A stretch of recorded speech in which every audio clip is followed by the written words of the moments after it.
It's these issues. What's really important is to get out the information to people, and you don't, and you're not allowed in the mainstream media, you individually, and so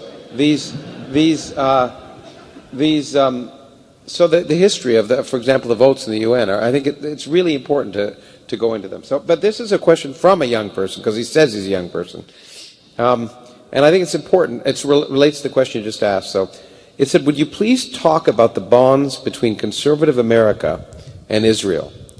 I think perhaps my age limits my understanding. What combination of ideology, propaganda, lobbying, and money makes Israel's security such a sacred American cow?" A wonderful question, I think.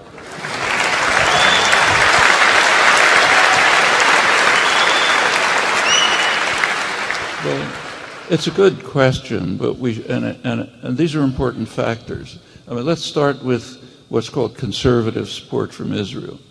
At first, I think some kind of semantic hygiene is useful. There's really no conservatives in the United States. The people who are called conservatives are radical statists for the most part. That's very different from... there are a few genuine conservatives, which means something like classical liberals, but not many. What are called if you take a look at what's at the Republican Party today, which is the strongest, extreme support for Israeli policies, they have a popular base. A large part of the popular base is Christian evangelicals.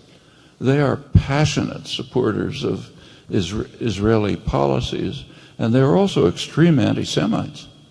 If you take a look at they don't say it, but take a look at the doctrines, like the dispensationalist doctrines. Yeah. They're looking forward to a battle in Armageddon, where everybody gets murdered and the saved souls rise to heaven. What happens to the Jews? Well, according to some of these versions, 160,000 of them find Christ in time and they're saved. The rest are condemned to eternal damnation. How can you be more anti-Semitic than that? And in fact, but their support for Israel is because partly, interpretation of the Bible, interpretation of the Book of Revelations, and so on and so forth, which leads them to strongly support Israeli crimes, to the extent that, Israel welcomes the support, but it also tries to control them. Like when they try to blow up the Temple Mount and so on, Israel doesn't think that's a good idea, so they block them. But why is the Republican Party, why does it have a popular base like that? That's part of its popular base. Another part of its popular base is people who are so terrified that they have to have a gun in their pocket when they go into Starbucks to get a cup of coffee. That's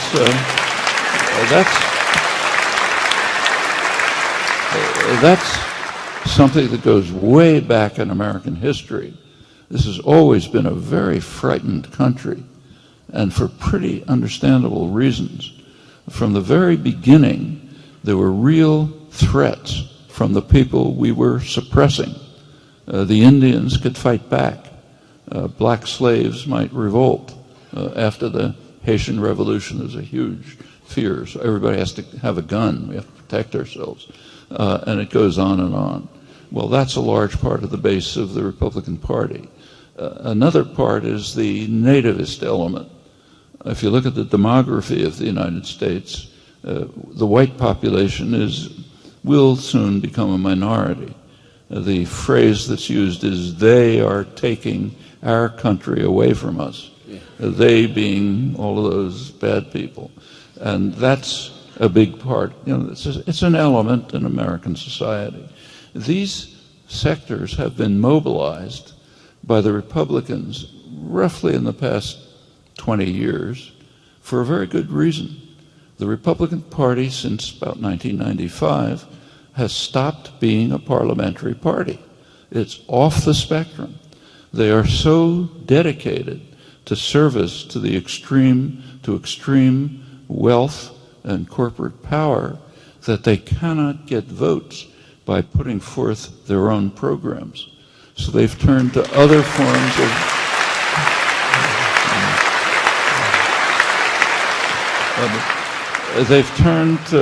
forms of popular mobilization on what are called, social issues. I mean, should you read the Bible in class? Anti-abortion?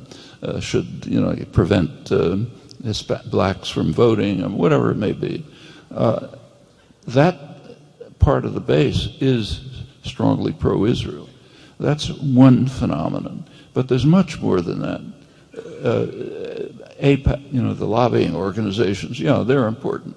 Sheldon Adelson and the big contributors, they're important. But I think there's much deeper reasons for the unique Israeli support for U.S. support for Israeli policies, and you see it if you look over the history. When did this support develop? I mean, it wasn't true in the 1950s. There was support for Israel, but Eisenhower didn't hesitate to force Israel out of the Sinai right before a presidential election. Most sensitive moment. Just told them, get out or else. Threatened them. They naturally got out. They have to do what the U.S. says. But the big change was in 1967. What happened in 1967? There was a conflict in the Arab world between radical Islam in Saudi Arabia and secular nationalism, which meant Egypt. The United States pretty consistently supports radical Islam, just as the British did in the day when they ran the place. Secular nationalism is considered a threat. It might move towards independence, and that is intolerable if you're trying to run the world. Running the world is for good reasons. You could go into it, but it is intolerable. And radical Islam has been more under control. Well, in 1967, Israel administered a lethal blow to secular nationalism.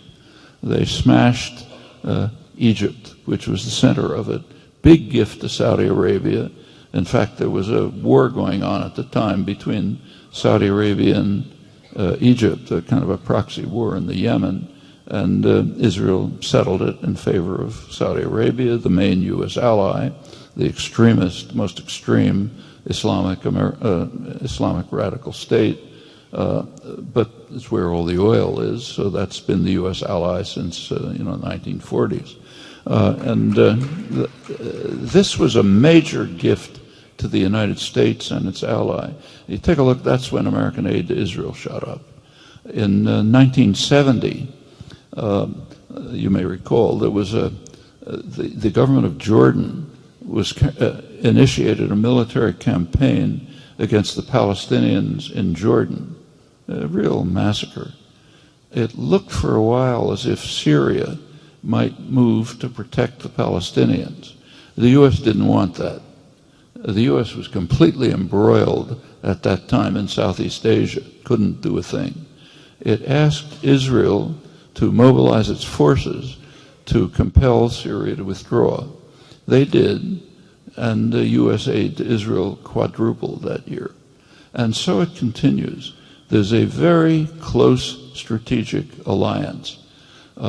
It extends to military and intelligence relations, which are very close. So take, say, drone technology. A lot of it's developed in Rafael Industries near Haifa. The main Israeli economy by now relies very heavily on high-tech military production and export in close relationship to the United States. Very recently, a document was released under the Freedom of Information Act demonstrating U.S. participation, tolerance and participation in Israeli nuclear and other high-tech developments since about the 1960s. It's very close if you look at the details. There's an interesting article by William Greider that just came out about it, describing some of the details. Rafael Industry, the major Israeli military industry, is so closely linked to U.S. military industry that it has actually transferred its management headquarters to Washington, where the money is. In fact, one of the most interesting exposés from WikiLeaks listed high-level strategic locations that the United States ranked as necessary to protect at all costs. One of them was Rafael Military Industries near Haifa. Intelligence connections have been very close for a long time. These are really significant matters, basic reasons for the continuation of the close relationship. There also are cultural issues, no doubt. One is Christianity. I mean, Christian Zionism goes back before Jewish Zionism, and it's very high level. It's not just evangelicals, it's a high level phenomenon.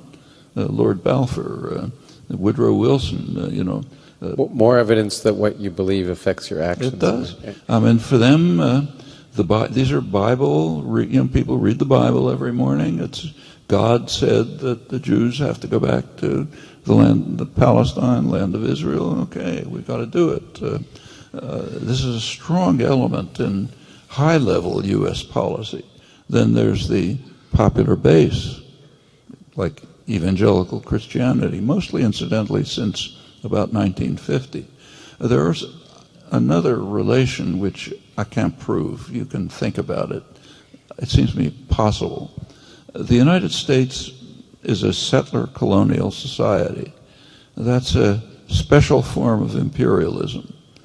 It's true of the United States, Canada, Australia, New Zealand. Specific form of imperialism which you don't just rule the colony, like say the British in India, but you eliminate the population and you settle it. Unique form of imperialism. We're a striking example of it. Well, what's Israel? It's a settler colonial society. I suspect that resonates with Americans. They're doing what we did, so it's got to be something right about it, because we did it, I can't. Okay. There